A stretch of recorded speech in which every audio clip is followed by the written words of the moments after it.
खुलुमबाय रायजोफोर, दिनै मोनाबिलिनि खौराङाव फिन खेबसेबाव बयखौ बरायनानै लाग्रोबाय। दासिमनि खौरांफोरा जाबाय आसामनि गिबि मन्त्रि डक्टर हिमन्त बिश्व शर्मा बिथाङा CMनि मासिखौ एंगारबाय। डक्टर हिमन्त बिश्व शर्मा बिथाङा 15थि गिबि मन्त्रि महरै गावनि मासिखौ एंगारबाय। मानगोनां हादोरसा बेंगिरि लक्ष्मण प्रसाद आचार्यआ बिथाङा मासि एंगारनायखौ गनायनानै लायो आरो गोदान सोरखार दाजासिम बान्स गिबि मन्त्रि महरै बिबान लानो खावलायो डक्टर हिमन्त बिश्व शर्मा बिथांखौनो। आरो फैगौ 12 मे अक्ट'आव गोदान सोरखारा समायखिराखौ लागोन। आसामाव NDA BJP दोलोनि गेदेरथार देरहासार जानायखौ लानानै बयबो सोमोनांदों। फैगौ 12 खालाराव गोदान सोरखार हिसाबै BJP दोलोआनो 16थि आसाम एसेम्ब्लिखौ दाफुंगोन। बेबारनि CMआ सोरनि आखायाव फैगोन? नोंथांमोना सानो नामा डक्टर हिमन्त बिश्व शर्मा बिथांखौनो दोनगोन, आसामनि CM जाफिनगोन? नोंथांमोना सानो नामा सर्बानन्द सन'वालआ गिबि मन्त्रि जागोन? दासिमबो बेनि फारसे रोखा जाथ'वाखै।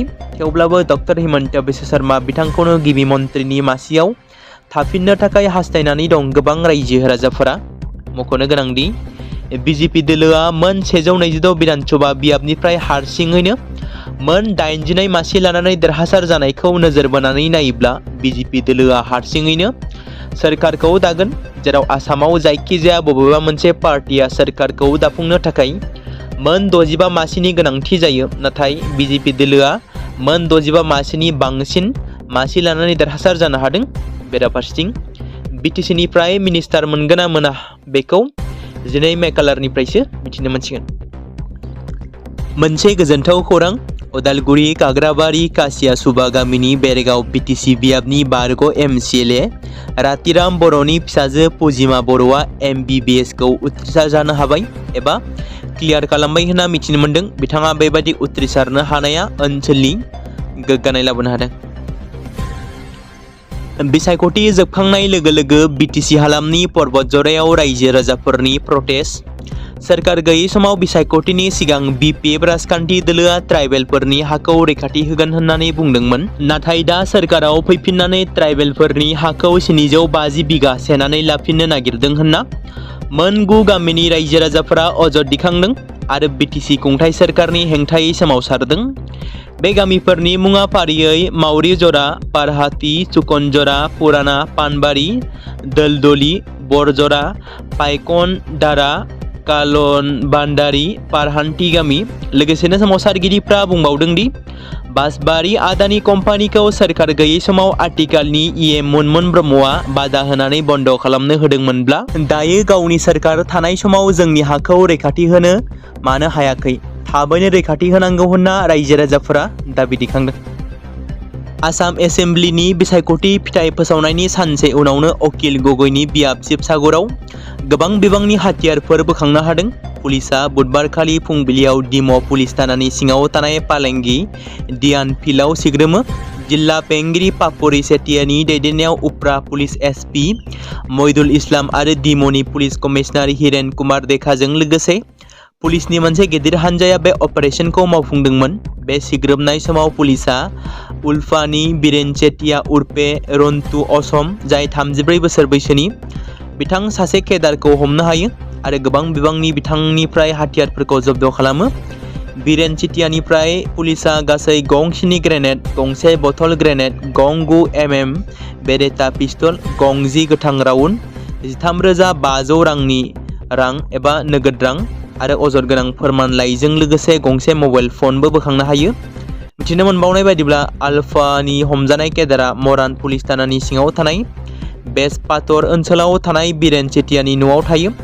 पुलिसआ सन्देह खालामदों दि जाख्ल'नायनि खैसार खालामनानै आल्फा स्वादिननि केदारा फालेंगियायाव आश्रय लादोंमोन। बेनि सोमोन्दै सेनियर SP पापरि सेटियाया खौरांगिरिफोरनि सिगाङाव बुङो दि दिनै फुंबिलियाव जों पालेंगियानि डियान फोथाराव सिग्रोमो आरो आल्फा केदार बिरेन चेटिया उर्फे रन्टु असमखौ हमनो हायो। बिथांनिफ्राय जों गंसे बथल ग्रेनेड, गं 7 ग्रेनेड, गं 10 गोथां राउन्ड आरो गं 9 mm बेरेटा पिस्तलजों लोगोसे 13,500 रां बोखांनो हायो। जों दासान्दि बिथांखौ सोंनाय फिननायनि गेजेरजों नायबिजिरगासिनो दं आरो नायबिजिरनायनि उनावसो जों गुवारै फोरमायनो हागोन होननानै बुङो बिथांजोआ। रायजोनि दाब दाब जायगायाव मानसि आरो मैदेरनि दाङाबाजि जालायनाया जोबनानै थाङाखै। सानफ्रोमबो मानसि मैदेरनि दाङाबाजिनि खौरां फैयो। माब्लाबा हाग्रानि मैदेरा न' सिफायनाय, माब्लाबा मैदेरा आबादारिफोरनि जोबोद खस्थ' खालामनानै गायनाय आबादफोरखौ खहा खालामलाङो। बे खेबावबो माजुलियाव हाग्रानि मैदेरनि उदखार। माजुलिनि चालमारायाव हाग्रानि मैदेरा सासे आइजोखौ गाग्लोबनाय जाथाया ओनसोलाव गोख्रों दावराव दावसि सोमजिहोदों। खौरां मोननाय बायदिब्ला जोखोम जानाय आइजोआ चालमारानि थागिबि बुलु कलिता।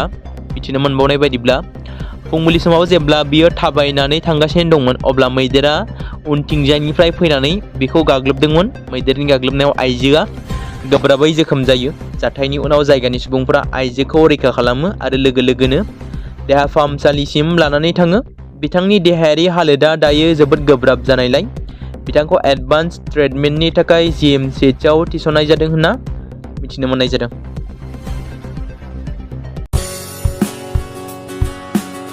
बे समाव मोनसे गोजोनथाव खौरां। क'क्राझार जिल्लानि सिङाव थानाय बड'लेण्ड एकाडेमि सेनियर सेकेन्डारि स्कुला लानानै फैदों BTC हालामनि थाखाय मोनसे गोजोनथाव खौरां।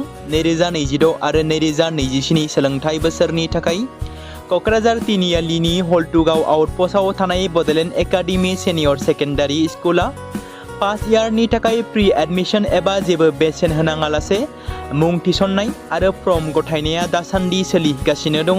आरो बेनि गेजेराव देग्लायनि मेट्रिक आनजादाव 100आव 75 जौखोन्दोनि गोजौआव जौखोन्दो लानानै उथ्रिसार जानो हानाय साबा फरायसा एबा बिजाथिफोरनि थाखाय आबुङै जेबो बेसेन होनाङालासे मुं थिसननो आरो फरायनो थाखाय खाबु होनाय जादों। आरो बेनि अनगायैबो बोसोरै फरायसा आरो फरायसुलिफोरखौ लानानै EBS ट्रिप एबा सोलोंथायारि दावबायनायखौ लानाय जायो। मख'जाथावदि बे बड'लेण्ड एकाडेमि सेनियर सेकेन्डारि स्कुलाव आर्ट्स स्ट्रिमनि थाखाय आयदा हिसाबै इंलिश, ML बड', political science, education, history, economics, advance बड' गासैबो आयदाखौ मोननो हागोन। आरो बे सेकेन्डारि स्कुलाव इंराजि आरो बर' बिजोङा थागोन। मोजां सोलोंथाइ लानायनि अनगायैबो बड'लेण्ड एकाडेमि सेनियर सेकेन्डारि स्कुलाव उफ्रा सोलोंथाइ हिसाबै एनभायरनमेन्ट, फिल्ड स्टाडि बायदिखौ लानानै सोलोंथाइ लानो हागोन। बेनि अनगायैबो बे फरायसालियाव हौवासा आरो हिन्जावसाफोरनि थाखाय आलादा आलादायै हस्टेलनि खाबुफोर होनाय जादों। बेनि थाखाय नोंथांमोना आबुङै मिथिबावनो थाखाय एबा थोंजोङै फोनांजाब खालामहर 9101488399 जानबुं नम्बराव।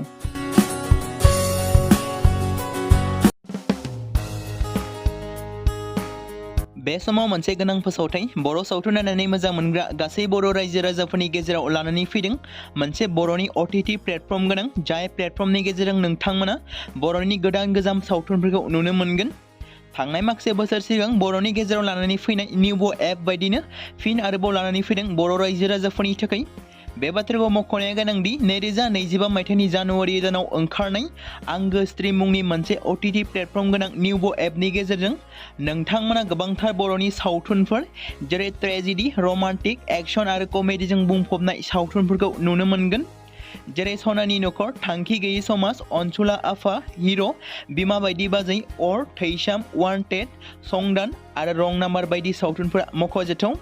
बेफोर सावथुनफोरखौ नायनो थाखाय नोंथांमोना गिबियावनो आंगो स्ट्रिम एपखौ गाव गावनि मबाइलाव थानाय प्ले स्ट'रनिफ्राय डाउनल'ड खालामनानै लोगोसे इनस्टल खालामनानै गावनि मबाइल नाम्बारजों लगइन खालामनानै लाग्रोनांगोन।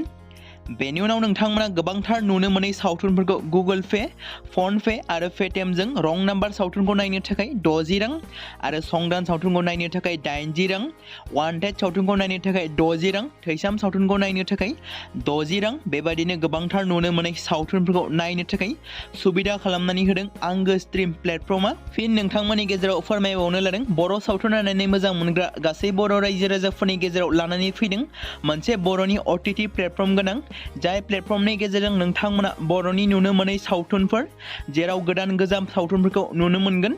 बे बाथ्राखौ मख'नाया गोनांदि 2025 मायथाइनि जानुवारि दानाव दिहुनजानाय आंगो स्ट्रिम मुंनि मोनसे OTT प्लेटफर्म गोनां एपनि गेजेरजों नोंथांमोना गोबांथार बर'नि ट्रेजेडि, रमान्टिक, एक्शन आरो कमेडिजों बुंफबनाय सावथुनफोरखौ नुनो मोनगोन। जेरै रं नाम्बार, संदान, वान्टेड, थैसाम, अर, बिमा बायदि बाजै, हिर', अनसुलाफा, थांखि गैयि समाज, सनानि नखर बायदि बायदि सावथुनफ्रा मख'जाथाव। बेफोर सावथुनफोरखौ नायनो थाखाय नोंथांमोना गिबियावनो आंगो स्ट्रिम एपखौ गावनि मबाइलाव थाखानाय प्ले स्ट'रनिफ्राय इनस्टल खालामनानै गावनि मबाइल नाम्बारजों लगइन खालामखांनायनि उनाव नोंथांमोना गोबांथार नुनो मोनै सावथुनफोरखौ गुगोल पे, फन पे आरो पेटिएमजों रं नाम्बार सावथुनखौ नायनो थाखाय 60 रां, संदान सावथुनखौ नायनो थाखाय 80 रां, वान्टेड सावथुनखौ नायनो थाखाय 60 रां, थैसाम सावथुनखौ नायनो थाखाय 60 रां, बेफोरबायदिनो अर सावथुनखौ नायनो थाखाय 60 रां पे खालामनांगोन। बेबायदिनो गोबांथार नुनो मोनै बर' सावथुनफोरखौ नायनो थाखाय सुबिदा खालामनानै होदों आंगो स्ट्रिम प्लेटफर्मआ।